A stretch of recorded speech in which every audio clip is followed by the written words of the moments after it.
If that was our response, if every single person that is impacted from this event would do just that, we would see revival across this nation. It's one of the highest attended Sundays, wild. And people were trying church for the first time. I'm really tired of men that lead so that they can be leaders.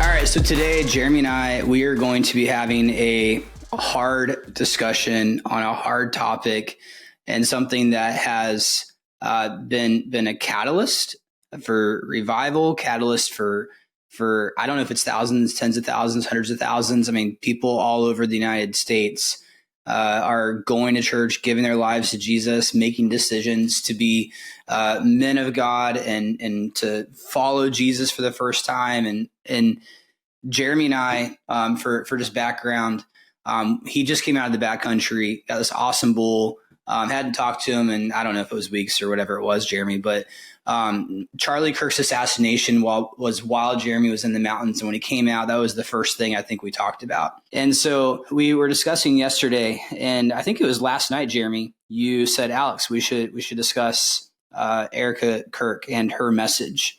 And I know you believe it was just, I think we both would say it was very moving and impactful. And so what we've done is we pulled out 3 clips that were very impactful key moments that Jeremy sent to me. We're going to watch them in the podcast today. But Jeremy, teeing this up as we get into the discussion today, it's a little bit different for us. We don't normally do like a reaction video, and we're not doing a reaction video for views, but there's a lot to this that is related to discipleship and ordinary men and women and their lives and how it's impacting them. So why don't you go ahead and take it from there on why we're doing this video and why it's significant to you?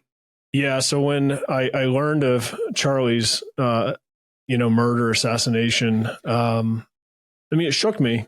I watched Charlie some. I wouldn't say that like I was watching everything he did, but he was definitely on my YouTube feed, and I certainly appreciated what he stood for and how he handled himself. And so it impacted me pretty deeply. But I didn't know how to respond to it. And that's the interesting thing.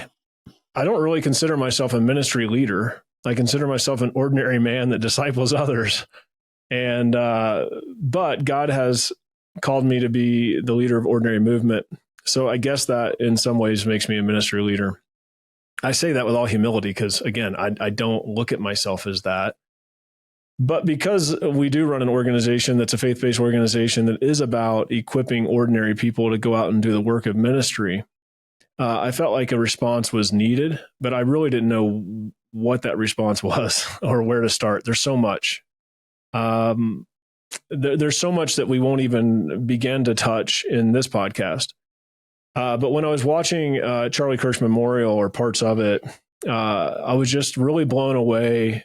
Especially by Erika Kirk's speech. Many of the speeches were amazing. I wouldn't even call them speeches. I would call most of them messages or sharing of the gospel. And I was really touched and I said this to my wife. I said, and take all politics out of this. Let's just look at morality, right? And it's okay. It's okay if we talk some politics too, right? But let's just look at morality, right? And look back at like from 2020 to like 2024-ish, maybe the beginning of 25, where our country was heading. If you were a Christian, you felt like you couldn't even talk without being canceled. You felt like you would be persecuted for your beliefs. Then you have this man, Charlie Kirk, that would stand up to that and speak the truth, right? And he was unashamed, and he would just speak the truth. And now we fast forward. So for the last 4 or 5 years, it just feels like we've been in a place that has really been a struggle for many believers. And then I fast forward to Charlie Kirk's memorial, which is like 5-6 hours long, and it's aired on all national news medias or television outlets, all over streaming services, and it's literally the gospel message given for 5 to 6 hours. Incredible. incredible the swing that we saw take place. And so really what my heart is in this is how can we, not necessarily as ordinary movement, I'm not trying to capitalize on growth of ordinary movement. I'm trying to capitalize on kingdom growth. So how can we as ordinary people look at the life of Charlie Kirk and people like that and let it inspire us to be more bold in our faith and our calling, and especially around discipleship. And so as I was listening to Erika Kirk speak, there were several things that really just stuck out at me. And so I told Alex, because I'm not as eloquent as most pastors or great speakers, it was an opportunity for me and Alex to express some thoughts based on things that she said. And so this is my attempt at having a response to what happened, and hopefully it's meaningful to those of you listening as well. That's good. So, Alex, I don't know. I mean, if you have something great, if not, we can play the first clip and then you kind of talk about it. Well, I think we're going to focus more on Erika's message. Like you said, we were both deeply impacted by the assassination of Charlie Kirk. And for anyone listening, I don't know, have you ever talked about politics on a podcast or anything we do? I've tried to avoid it. Charlie has actually inspired me maybe a little to talk about it more. He talks about many of the Old Testament, Jeremiah, Daniel, many other prophets that were a little more in that day's politics. I don't want to make this a political discussion, nor do I want to make this podcast about politics, but it is awfully germane in our life today around our faith. And I would say, the impact, sorry, I'm interrupting you, but you asked a question, but I'm going a little further. I did intentionally, because just anyone listening, like who's new with us, we've never brought in Paul. We made one time a bad joke and it backfired on us, which I think is related to this. Like us even talking about Charlie Kirk, it may also. I don't think it wasn't even a bad joke. Whatever. Somebody was just ultra sensitive. That was the 2022-23 side. It was a meme, and so we tried. Humor has that chance, but I bring it to say, like it's edgy. If we go here, and just I would want people to know your heart. Like you've intentionally not brought in politics. Yeah, but if it's not politics, it's morality. That's why I say it's morality. If you want to talk about, should we treat people equal? That's a moral thing. Yes, of course we should. Christ says we should love others as ourselves. Like love your neighbor as yourself. That's the second greatest commandment. The first is love God, with all your heart, soul, and mind. By the way, I got this beard. That's backcountry. If you guys don't recognize it, want to address that since I look totally different. Protecting the unborn. That's not a political thing. That's a moral thing.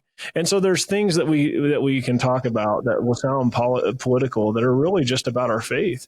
If Christ tells us to live our lives in a certain way, and that certain way just so happens to align or disalign with a political party, then that's not politics. That's morality. Yeah. And so that's what I'm more focused on. Yeah. But I would say the thing that inspires me about, or that I'm so reflective of in this incident with Charlie Kirk, this murder, is the inspiration it gives me and people like you and everyone listening to walk out our faith with more boldness and more purpose. Yeah. Like that's the message, right? That is the message. And somebody else said in a speech at Charlie's memorial that we should fear no man, only fear God. And man, if we all just, as believers, started living that way, if we all just stopped fearing man and only feared God, I mean, that's the answer to it all. But, yeah. No, it's good. Let's play these clips. All right. So this is the first one from Erika, which is amazing. And I'll shut up as soon as you start playing it. But it's amazing that how brave and bold she was, like to have your spouse pass. I mean, I couldn't get on stage. I could not hold myself together for a second. It's really inspiring just seeing her up there, but go ahead. This past week, we saw people open a Bible for the first time in a decade. We saw people pray for the first time since they were children. We saw people go to a church service for the first time in their entire lives.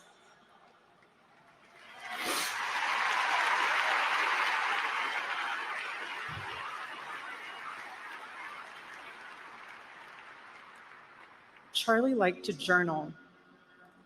And I say this because he did it to remember important moments and sayings that affected him. And one of the things he wrote in his journal was this: every time you make a decision, it puts a mark on your soul. To those of you out there who just made that decision and took the first step toward a spiritual life, I say thank you and welcome.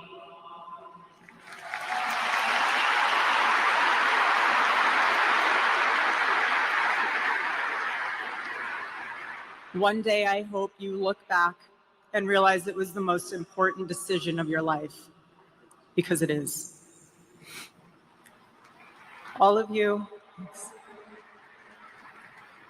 who are already believers, it is your job to shepherd these people. Do not take that lightly. Water the seed of their faith. Protect it and help it grow. I think we'll pause there, Jeremy. Yeah. So if you know much about Ordinary Movement, then you know why that clip meant so much to me. You know, she's speaking to new believers and saying, you know, if you're standing, if you took a stance, you know, congratulations, welcome to the family. But then she immediately turns the thought back to current believers, you know, already those already in the faith. And I love what she says. She doesn't say, hey, for some of you, or there's some of you that need to disciple. She says, for all of you, right? For all of you, it's your job to shepherd. And what does that mean? Like, that means it's your job to disciple. It's your job to find these people that are new to the faith. And as she would say, she said, water the seed and protect and help it grow. Those were her words. Water the seed and then protect and help it grow. You know, it reminds me of what Apostle Paul says about Apollos and himself. He says, who is Apollos and who is Paul? One does the planting, one does the watering, but only God does the growing. But God does expect us to water and plant. And I just thought that was really impactful, because the reason I chose Erika's speech is, first off, I mean, it was a great speech, but second off, when you become married, you become one. You know, in marriage, we become one. And so that's as close to hearing Charlie speak, you know, in today's, although he's passed, that's as close to hearing his heart as we're going to get, other than his past recordings. And she found it important to make sure that believers know that it's our responsibility to shepherd, to disciple those around us.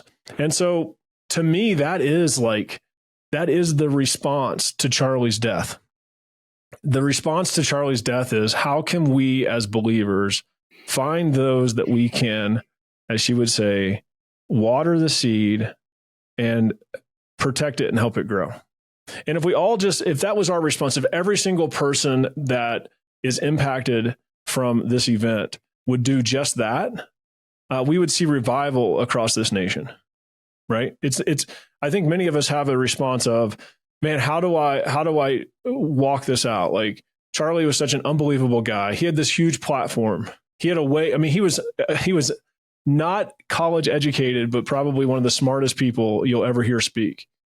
I can't compete with that. I can't even achieve to be that. Alex, you know that. I mean, I'm not capable of that, but I am capable of discipling. I am capable of finding those new believers and walking alongside them and shepherding them. And so I just thought that was a really impactful part of her speech. No, I agree. There's the fact that she just didn't make it about those people and saying, go find a good church and pointing them to pastors. But she challenged all of us listening who would call themselves believers to be a part of helping those new people and taking on that responsibility, says she gets it. And it's the message people need to hear. And it's counter church culture where most often the message is like, hey, like invite your friends to church. And then they get there and you're done. And so, yeah, beautifully said. And related to that, I mean, I still am like blown away at how many people have been impacted spiritually. Yeah. And the people that I see in my feed that are making decisions to open up a Bible for the first time. The people like, I don't know what the stats are. My understanding is the Sunday after his murder was one of the highest attended Sundays, like wild. And people were trying church for the first time. And I mean, I saw people in my feed saying like, hey, I don't know what to do. Like, do you just go? Like, do you just show up? Like people, I mean, like so the questions were amazing. Which goes back to like, I feel personally challenged to rethink my priorities. And I don't know, maybe I'm the only one. So I'll put myself out there, but like, I feel that temptation to get comfortable. And then I also feel the temptation when things just feel like it's not working and it's hard, and things that I am working on and influence and discipleship and disciple making and, advocacy and mobilizing for disciple making, like to lean back at times. And the reality is like, man, we have such a short life, and it could be taken from us tomorrow, or maybe we are blessed till we're 80. But the fact is like, it's not about this life here, and so, yeah, I don't know. That's my 2 cents. Yeah. The next two clips will probably be a little quicker response, but I just thought they were super impactful. This one I felt like played so well into the mission and vision of what we're trying to accomplish here. And it's not about OM. It's honestly about Charlie and his life. And I believe, for many, I hear almost everybody I talk to that is a believer is like, what's my response? And many people, I think, even though they want to be bold and they want to speak boldly and they want to be more outspoken and all those things, they don't really know what to do with it. And so I felt like when I heard her say that, I thought, man, that is the response. It's not that it's easy to follow. I'm not saying discipleship is easy, but it's easy. The response is easy. The act of it can be hard, but the actual response, to find someone that is young in the faith, or that you can walk alongside of in the faith, water the seed, protect it, and help it grow. That's discipleship. And so I just think it's really important that we talked about it, because I think Charlie would say, don't try. And I don't know Charlie from Man in the Moon. Like, I've never met him. Like, I'm not trying to like act like I'm somebody I'm not. Okay. I'm just saying, based on what I've listened to him over the years, and what I believe he would say is, don't try to be Charlie Kirk. Don't try to be me. Be who God made you, right? Be Alex Rossi. Be Jeremy McCommons. Be John, Jim, Sally, Susie, like whoever you are, be that person, and don't try to emulate me. Just be who God made you. And all of us can do that very simply through discipleship. Yeah. And so, I mean, if you've been looking for a response, if you have been stirred and it's like, what is my response? This is it. This is the response. Yeah. In my opinion. Yeah. No, that's good. Hey guys, we're going to jump right back into this podcast episode, but first we wanted to take a moment to highlight Ordinary Movement. Because of Ordinary Movement's investment in this podcast, we're able to bring you this great content. Ordinary Movement is a disciple-making movement that happens through ordinary men and ordinary women who take the initiative and the high challenge, high grace invitation to be disciples who make disciples. Ordinary Movement provides a proven framework, a disciple-making process with a ton of resources that takes all the guesswork out of disciple-making and building community. Ordinary Movement is free and exists to help people just like you walk out discipleship in your own life. OM also helps local churches create a disciple-making movement in and through their church community. This process is simple, reproducible, and creates multiplication. OM was designed by ordinary people for ordinary people. That's people just like you. So to get started with this free resource and the platform of Ordinary Movement, please visit ordinarymovement.com. Once again, ordinarymovement.com to learn more. All right, back to the show. Always end it with asking the most beautiful question. He'd always end it by asking, please let me know how I can better serve you as a husband. Charlie perfectly understood God's role for a Christian husband. A man who leads so that they can serve.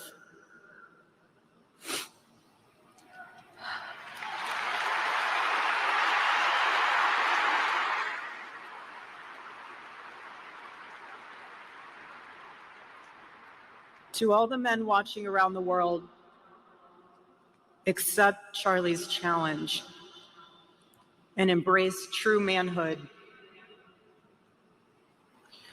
Be strong and courageous for your families. Love your wives and lead them. Love your children and protect them. Be the spiritual head of your home. But please be a leader worth following. Your wife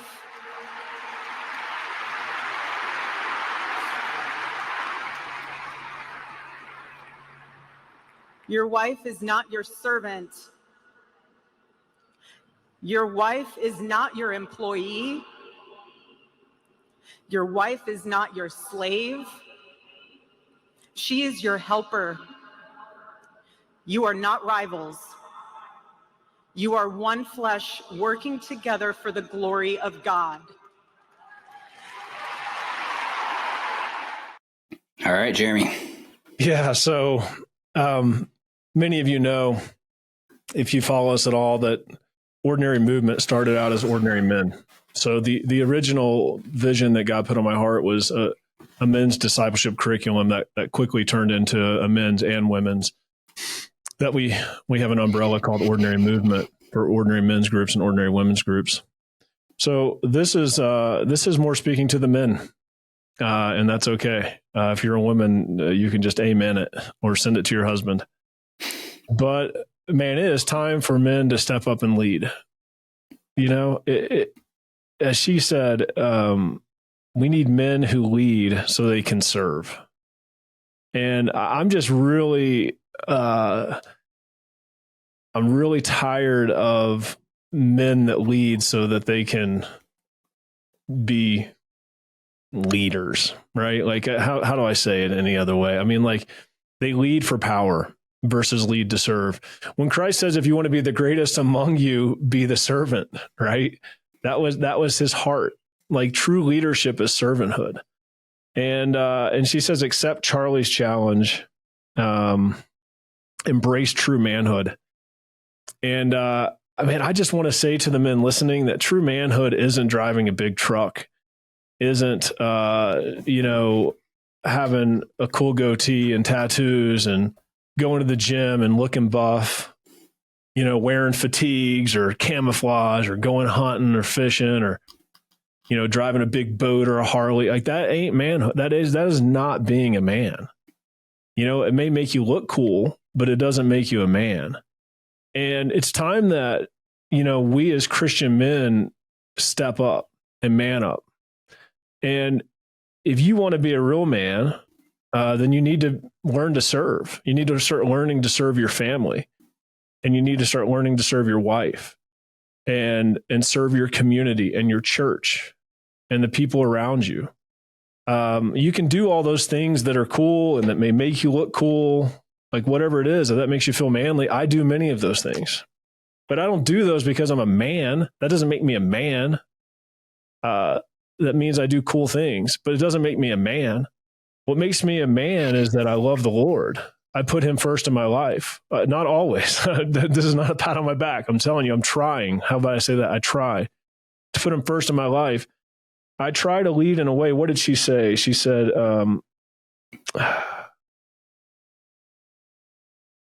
be a leader worth following is what she said. Yeah, worth following. Yeah, that's being a man. Like, protecting your children, protecting your wife, But beyond that, like it's showing them the ways of the Lord. It's leading your home spiritually.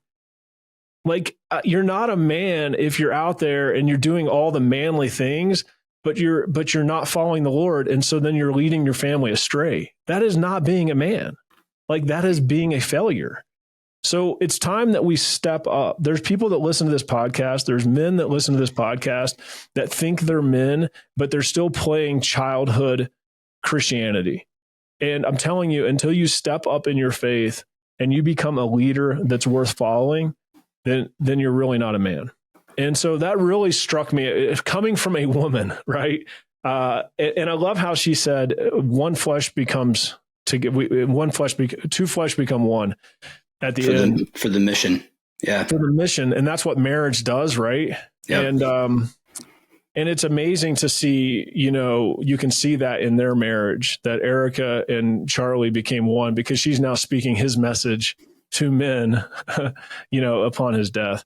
And so that just really struck me. And she says it better than I can, but I just think it's time for men to step up and stop being boys, acting like men on the surface, but being boys under the surface. And it's just time. It's time to change. That's my reaction. Oh man. Listening to that made me want to be a better husband. Feel like right now in this season of life, I'm doing okay as a father. I have no idea what I'm doing as a father. I grew up without a dad most of my life. But listening to that definitely, and more in the whole speech she gave was like, wow, like I could be doing a better job as a husband. So my wife may or may not ever listen to this podcast. If she does, she'll be like, yeah. But that's a good, I think in all of us, like I'm just speaking for myself. Like I felt personally challenged, and I'll just say, like, because I grew up fatherless most of my life, like it took me a while to figure out what it meant to be a man. And to your point, there was a point in high school where a mentor, Mike Skinner, I had a Jeep 33 inch by 1250s Jeep in Colorado. And I loved it, and my identity was in it. And I was just making stupid decisions, repairing this thing that I didn't have the money for. And Mike was just like, Alex, that's just he didn't even care. Like he like belittled my Jeep, and it was like, it's just a tool to get you from A to B. Yeah. And when he said that statement changed my life because my identity was in it. And here was somebody that I saw as a man that I looked up to that set the tone differently. And I needed to hear that. And it changed how I perceive things and get my identity in things. And really listening to that message from her, I don't know, maybe maybe my head has just been in the sand. But I can't say that I've heard many messages, if at all, my entire life in the church on what it means to be a man, from the pulpit, from the platform. And if so, I don't know that they would come close to that particular message she just gave. Yeah. And it was obviously also rooted out of Charlie and what he accomplished and the life he lived. But I definitely that was Charlie's part of his mission, right? Yeah. And it's funny you say that, because I listened to her a couple of days ago and I immediately went in the kitchen and asked my wife, "Hey babe, how can I serve you?" And I did dishes, and I emptied the dishwasher a couple of times and things of that nature.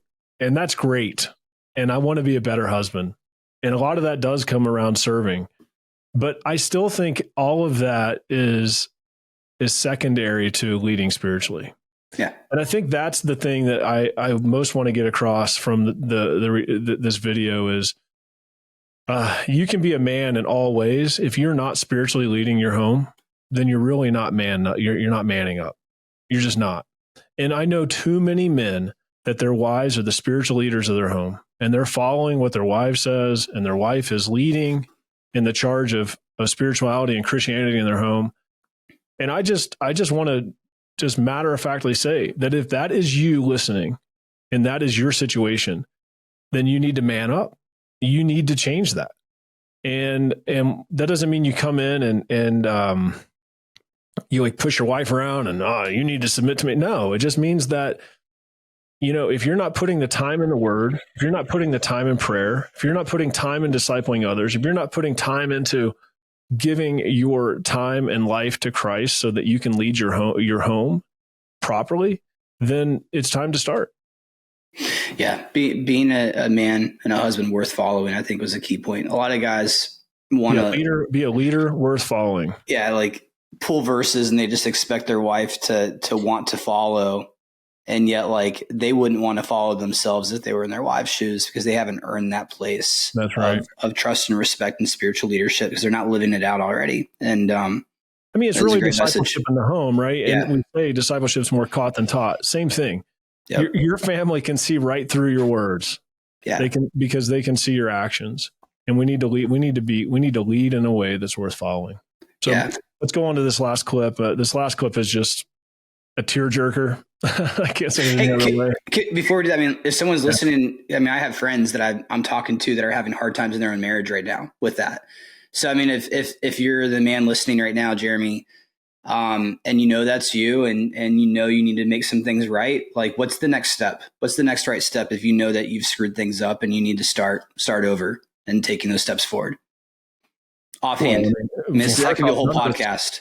None of us are perfect, right? So I don't think our spouse is expected to be perfect either. They just want to see the effort and they want to see the dedication to it and the purposeness in your steps. It's getting in the word. It's praying. It's growing intimacy with the Lord. And I think that may sound simple, but it's factual. That is it. That if you want to change how you lead your family, become extremely close with the Lord, and He will guide and direct you, and it will be obvious in who you become. That's my opinion. All right. We overcomplicate things in faith. It's not some 12-step process. It's not you need to go to this or that. There may be counseling needed at times. I'm not saying that. I'm just saying, for the most part, we way overcomplicate things. And the reality is, if we just draw close to the Lord, He will come close to us, and we'll be amazed at what comes of it through James 4:8.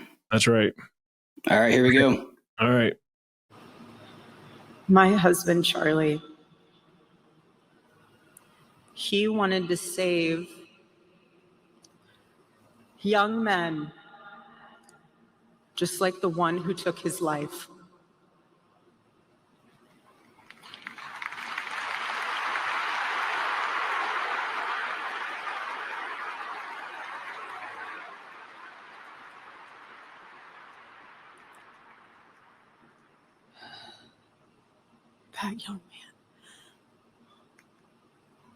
That young man on the cross, our Savior said,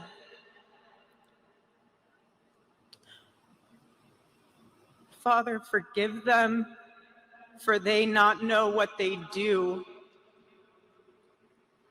That young man,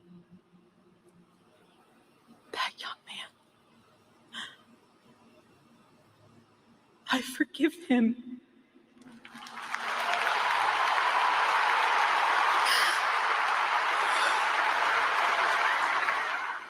So, man, that one, I don't know how there's a dry eye in the place if there was, but it's hard to even react to it. I get emotional right now, and I've seen it probably 4 times, maybe more. It's just,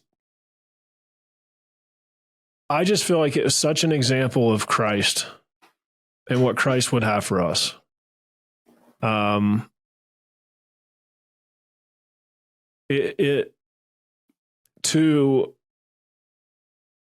get to that point in 10 years from now would be exceptional for her. To get to that point and share it with some friends would be exceptional. To do it in front of 100,000 people or so in a football stadium with millions of people watching online and on television, I just felt like it was such a testament to what Christ wants from us. And I was convicted I was moved emotionally because she says, we forgive because Christ forgave us, is what she goes on to say. I forgive because Christ forgave me, right? And I think it's a real testament for her understanding of exactly who she is and what Christ has actually done for her. And I think oftentimes as believers, we forget that that we are wretched and we are sinners, and Christ has forgiven us in a mighty, mighty way, right? And then we somehow hold people to a different standard. But yeah, I mean, there's so much there. I can't even unpack it. I would just say in my own life, it convicted me because, I can hold offense over stupid little things that somebody has said to me, or the way they reacted to me, or the way they treated me. And yet here she is on stage forgiving the man that just murdered her husband. And so I just thought it was extremely impactful. I thought it was a great example of how we should live out our lives as believers. And I don't think I really need to say a whole lot more. I think it speaks for itself. Yeah. I just read scripture. If that's okay. I don't know. Yeah. I don't really read scripture on a podcast, but I don't feel like I have anything to add. Other than just to reinforce, that is the invitation to us. And she set the bar high. And I think there's a great invitation for all of us to do our own reflection in our lives, myself included. Are there people that God is calling us to forgive? And so the way Jesus taught us to pray in Matthew 6, this is what came to mind while you're talking. You go to 9 and you scroll down, but at 14 it says, "For if you forgive others their trespasses, your heavenly Father will also forgive you. But if you do not forgive others their trespasses, neither will your Father forgive your trespasses." And we have this beautiful, hard, high challenge, high grace, essential command of Jesus to forgive others. Yeah. That's what came to mind while you're talking. So. Yeah. Well, I pray that inspires me. I hope that stays in my heart. I pray that it inspires you listening and it pierces your heart. That if we have unforgiveness in our lives, that we would immediately address that in this moment, like literally in this moment, hit pause, address it. That we could live in freedom, because really unforgiveness, and I really don't want to go too far down this rabbit hole right now to keep it relatively short podcast, but is a poison pill. I mean, when we act out unforgiveness, we're literally swallowing a poison pill, and it's only hurting us. But man, when we do forgive and people can see that, man, it's so inspiring, just like Erika was to us, and it lets the world see exactly just the love of Christ in and through us. So yeah, I kind of just wrap with saying, man, Charlie was a great dude. He's an inspiration. He's intimidating. Can I say that? I would say he's super intimidating for me. Part of the reason it's hard for me to respond is because I feel completely inadequate with words compared to that man. If you listen to any of his stuff, it's like nobody could ever out argue him or debate him or give him a question that he couldn't respond to. I'm certainly not that. I will debate and argue, but I'll probably lose 90% of the time with an intelligent person. But again, I would close with just saying we have a response, and it's not to be Charlie, but it is to live in boldness like Charlie did. It is to live unashamed like Charlie did. It is to not sit back and act like it's someone else's job to advance the kingdom. And it's ours. And it goes back to that very first clip. And I would just say every single person listening needs to find someone or a group of people in their lives that they can either disciple through ordinary movement, ordinary men and ordinary women discipleship process, or whatever process you choose. I don't really care if it's one person, if it's 10 people, but it's time to step up. It's time to rally. It's time to have a revival of ordinary people. And I believe this is an opportunity for true revival. and not revival of the prayer tents and such that we remember as children. And that's fine if there's that revival too. And not revival as in we have a church that has service for 50 days straight. That's great. And that's revival too. I'm not saying it's not, but I'm saying a revival of ordinary people. That's what I get from this. I get that there can be a revival of the ordinary. And we had somebody that was extraordinary, but was very ordinary, didn't go to college, like made his way the way he made it. Like he was outside the system, right? So in all essence, is ordinary guy out doing his thing. And man, if we can have a revival of the ordinary, this world will be reached for Christ. We will see a revival back to Christ that we've never seen before. And it's not listen, I hope the church is I hope the church institution is part of it. The church obviously will, because the church is the body of believers. But I hope the church institutions are part of it. But I'm just saying it doesn't require that even. If every believer, the body of Christ, every believer says, I'm going to disciple someone, I'm going to be a person of action and of purpose, we will see revival that we've never seen before. And that's the response I get from this whole thing. That's what stirs me from this whole thing. Well said. Man, thanks for being part of this with me, Alex. Yeah.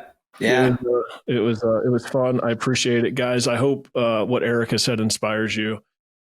And find somebody and disciple them. Until next time, let's do this. Hey, thank you so much for checking out the show today. I want to invite you to check out this next episode right here, where we're going to be going even further into discussion on what it means to be a disciple who makes disciples.